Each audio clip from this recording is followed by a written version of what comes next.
কথা যে নাই মনাকে মানুষকে মরা লড়ে নিচ্ছে না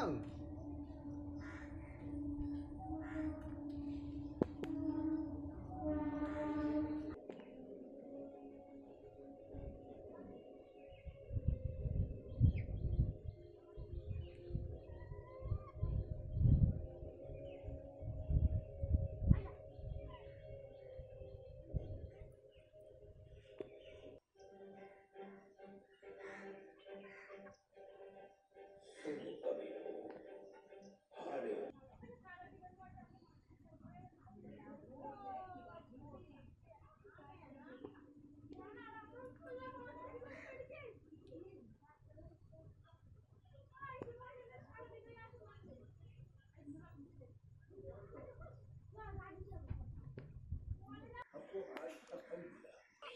मुझे समझ नहीं आ रहा है कि केटी और वर्कर्स ये दोनों बाला के साथ कॉपरेट क्यों नहीं कर रहे? इस सब के लिए पैसे कौन दे रहा है जिससे फार्मास्यूटिकल कंपनी लीगली अपने प्रोडक्ट छोटे बच्चों पर प्रयोग कर रही है? ऐसा कौन बोल रहा है? ये चीज तो हमको फिनलैंड को 10 सालों में बहुत सारी रेवेन्यू देगी। LS25 वैक्सीन की कोई भी हमको जानकारी मिली है।